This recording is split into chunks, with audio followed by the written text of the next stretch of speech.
it's all about money. With your host, CPA and forensic accountant, Sam Rosenfarb.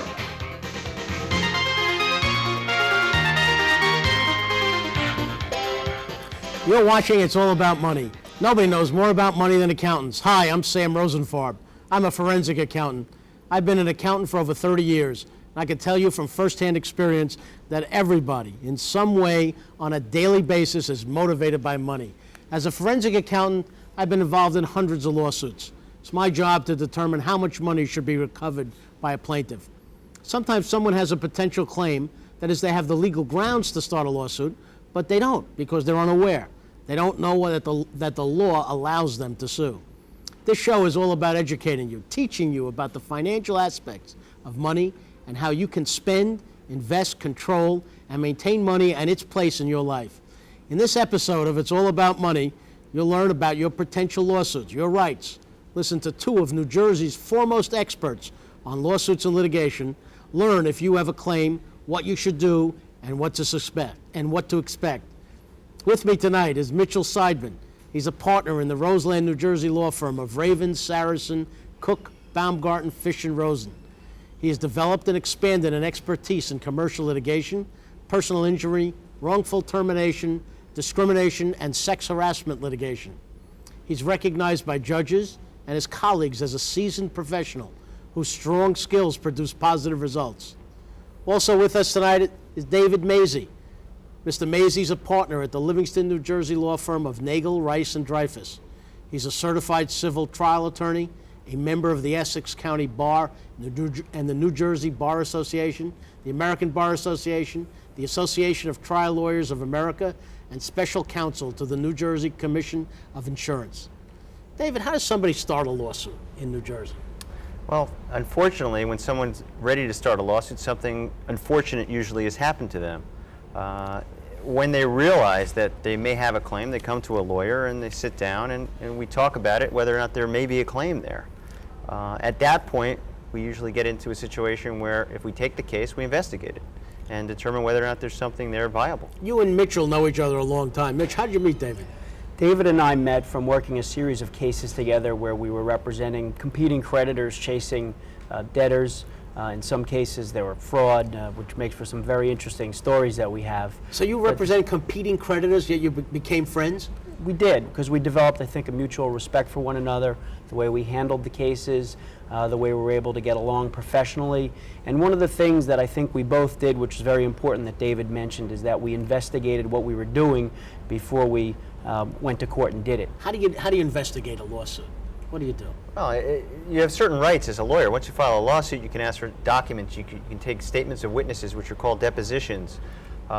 People are required to attend these depositions? Absolutely. And they're required to provide you with documents? Yes, and I'm sure you've heard of the term subpoena. If somebody's not in the lawsuit, you can serve them with a subpoena and get information that way, by way of testimony and documents. So the way you investigate is through this discovery process of getting documents and interviewing witnesses? Discovery process, and we also do our own private investigation. We do a lot of legwork as lawyers. Sometimes we hire private eyes.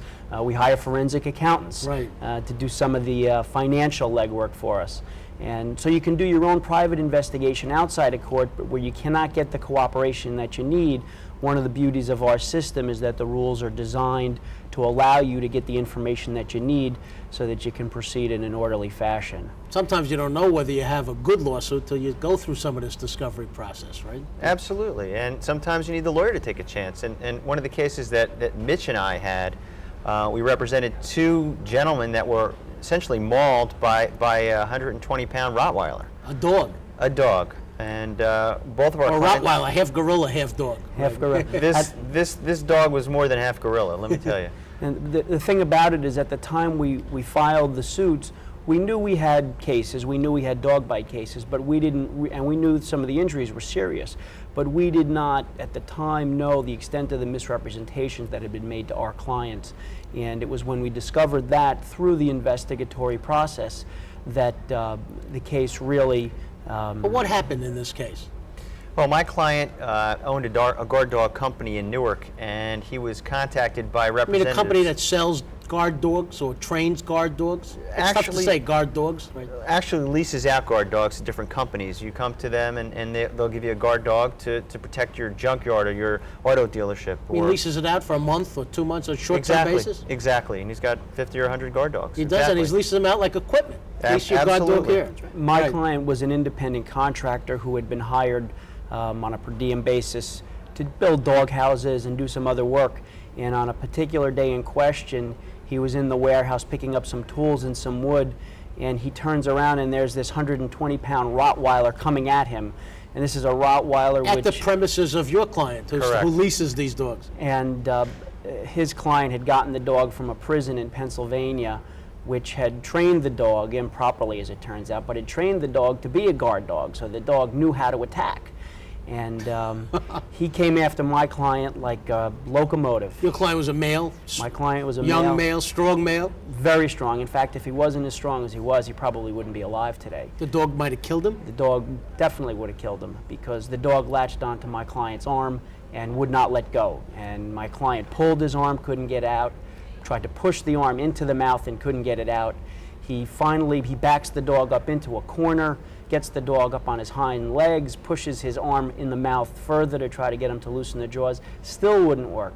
What he does next is he takes his thumb and his forefinger and he pokes the dog in the eyes and pushes his eyes back in the dog's eye socket. Oh my God, he must have had tremendous concentration to be able to think about that. When your life is on the line, I think you just react.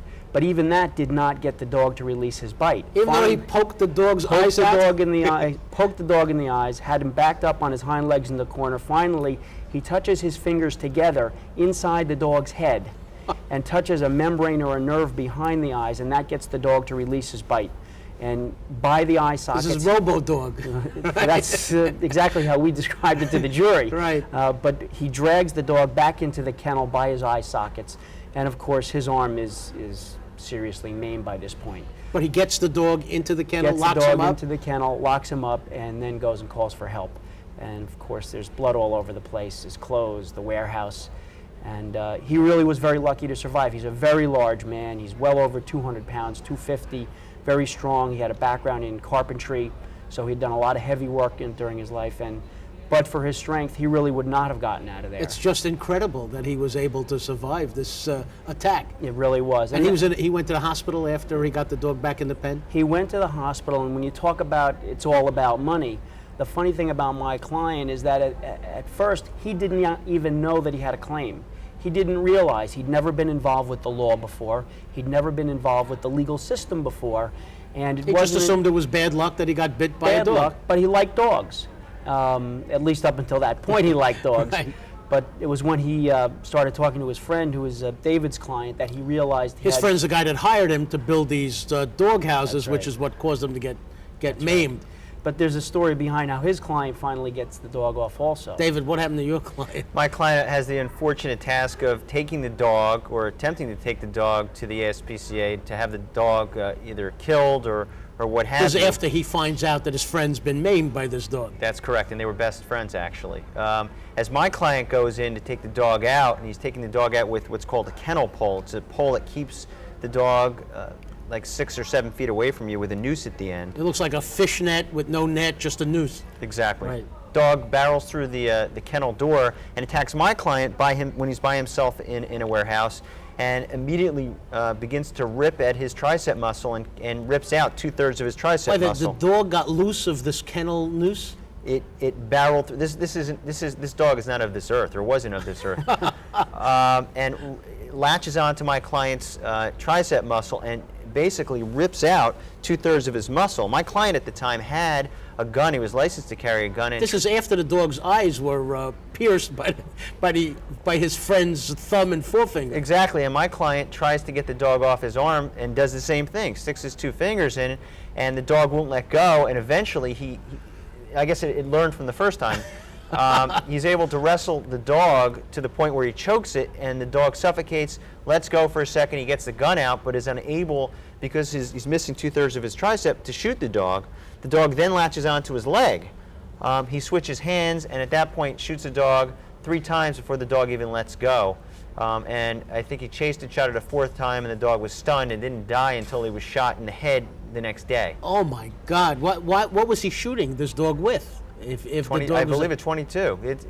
What's interesting about the case is while there are a lot of gory details, when our clients came in, we didn't know. We knew that we had a crazy dog here, but we didn't know about the lawsuit. We didn't know what was there. Yeah, what made them think they had a lawsuit? Especially your client, this was his dog. His dog bit somebody and bit himself. Why would he think he'd have a lawsuit? Well, one of the things that we knew we had a lawsuit in the sense that we had some serious injuries and a dog that had gotten loose. But what we didn't know until we got into the investigatory process was that the prison in Pennsylvania, which gave his client the dog, was aware of 4 or 5 prior vicious attacks on security personnel at the prison that they did not disclose properly to his client. So this wasn't the dog's first attack. This dog had been attacking for years. We know now there was a reason the prison didn't want the dog, and the reason the prison didn't want the dog was because he was kudos. And that's really where the investigation came in. And some of the documents actually listed that the dog itself had irreversible medical problems. This is in the prison's own records. So the prison had already recorded these irreversible medical problems about the dog. In the words of the prison warden and in the sergeant who was in charge of this dog, the dog was too dangerous for the prison. So instead of killing the dog or putting it to sleep, they call up my client. They don't tell him about the prior history and give him the dog. They say, we have a dog that's perfect for you, it's just not working out. Why did they do that? Why didn't they just kill the dog? Well, that was one of the things we had to portray to the jury. And what we found when we got into the investigation was that the security personnel at the prison who was in charge of taking care of this dog had become emotionally attached to the dog. He'd been working with him for a year or 18 months, I forget the exact period of time. The person at the prison didn't want to kill the dog. There we found evidence, documents that they had actually met and at one point had made the decision to put the dog down and to kill him if they could not find an appropriate home.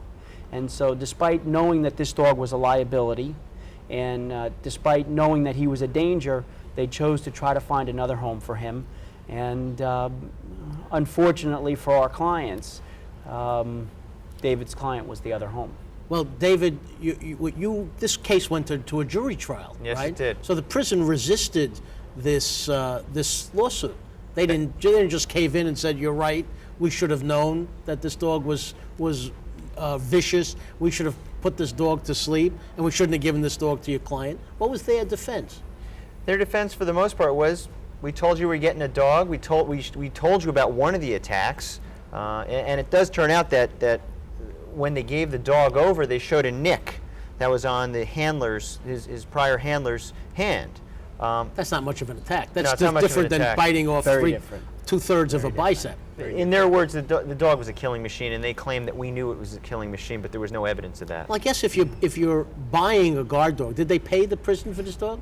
No, the dog was actually donated by the prison. That was the interesting part about it. It was donated by the prison. Donated by the prison. They wanted to get rid of him pretty badly, I guess. Right. Why they donated. And your client was had he ever rented the dog out as part of his business? No, they never actually used the dog. They basically the dog wanted used to see him. Right. Well, I guess so. Right. No, they wanted to see if the dog was going to work out before they were going to take it and leave it at somebody else's premises. But the other thing that the prison had argued to the jury was they could not release to our clients the documents showing the prior attacks because security measures at the prison prevented these confidential documents from being released. Of course, that wasn't a very attractive argument to make to the jury, apparently. The jury, was of the firm belief that, hey, you knew there was a problem, you should have told somebody about it rather than concealing it, whether you concealed it intentionally or accidentally or whether you think you had a good technical reason for doing it. How much money was awarded by the jury? It's still on appeal, but my clients ended up with approximately $1.4 million for the husband. His wife got $250,000. $1.4 million. His injuries are quite severe. He's got horrible emotional problems. He's got physical problems. He woke up in the middle of the night recently, and he was choking his wife, thinking she was the dog, going through the same thing. Well, this is what juries do. My client was awarded $1.5 million, and he really doesn't have a left forearm anymore. And these are two people who never thought they had a claim. This is a guy who didn't think he had a claim, didn't realize he had a claim, but he was awarded large amount of money for his injuries. Are most of these cases tried before juries? How do you get a trial without a jury? To be honest with you, well, first of all, most cases settle. I would say 90 to 95% of cases that are brought settle before going to trial, whether it be on the courthouse steps, and I'm sure you've heard that term, or even before you get to court. But there are also jury trials, and for the most part, the types of cases we're talking about are usually with a jury and without just a judge deciding the facts. We need to take a short break. You're watching It's All About Money. We're here with Mitchell Seidman and David Mazie talking about litigation.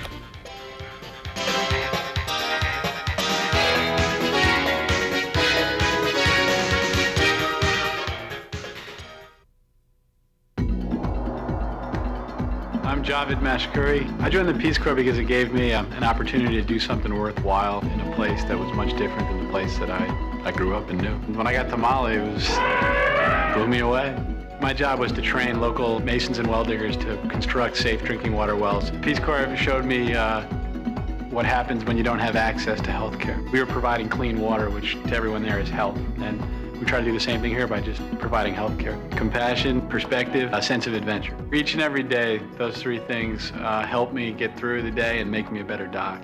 It's given me more self-confidence in dealing with patients and other people, and also helps me through the most difficult times because I've already been through a lot of those.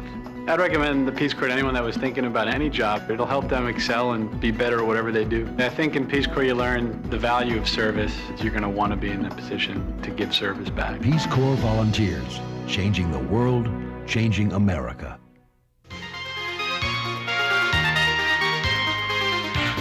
Hi, you're watching It's All About Money, and we're here talking about lawsuits with Mitchell Seidman and David Mazie. Right before the break, we talked about this fabulously interesting lawsuit about this guard dog, this RoboCop. Any other interesting lawsuits you've been involved in, David, Mitchell? Mitchell and I think, met. The first place we met was in a case which seemed to be a regular, what we call a collection action, where people didn't pay on promissory notes that they had signed, promises to pay money. And Mitch and I actually represented competing companies going after these people, and it turned out, as we got into the discovery phase... A company who promised to pay that didn't. Exactly. Right. Well, these are actually individuals who promised to pay in these limited partnerships.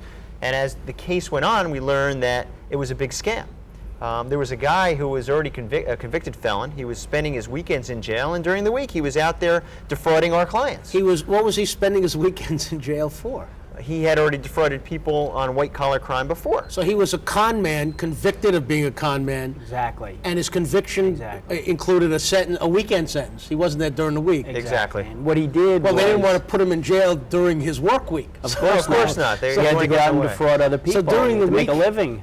It's all about money. During the week, he was out there defrauding other people? What he did was he had a series of limited partnerships, and this is in the middle of the 1980s when limited partnerships were in vogue. Right. He knew there were lenders out there looking to lend money so that general partners could develop properties. So what he did was he went out and he paid people for permission to use their names and their financial statements and their financial backing on investor notes, and then he took those notes and sold them to our clients. And then when he was unable to pay because the projects failed or because they were never really there to start with, They would just make-believe projects to begin with. Many times they were. We would pursue the limited partner investors, and they say, I never invested anything. This guy came to me, offered me $1,000 to use my name and my financials, and it was at that point that we learned there was a fraud. So you both figured out that this man is defrauding people again. And then what happened? More importantly, we went after the lawyers, because there were lawyers that had issued what's called an opinion letter to our clients, and had said that nothing was wrong with these partnerships, everything was copacetic or kosher, and we ended up suing the law firm because they had committed malpractice. So you sued the law firms representing this con man. Were the law firms conned as well? Is that what happened? Or did they know? Well, we don't know whether or not the law... Did it make a difference whether they knew? No, because they have certain obligations. When you issue something called an opinion letter to a third party, you have certain obligations, and you have to satisfy yourself of the underlying facts. So whether they knew or they didn't know, the answer is they should have known, and we were able to collect against them for multi-million dollars. So you were able to recover on the amounts of the notes, even though the person who actually signed the notes didn't pay, you recovered from the lawyer? That's why lawyers... Or the lawyer's insurance company. Exactly. Or the lawyer's insurance company. Right. Exactly. Lawyers carry malpractice insurance because when they commit malpractice, It's there to compensate people who've been defrauded. Is it more difficult suing a lawyer than suing a company or suing the Pennsylvania Prison Authority?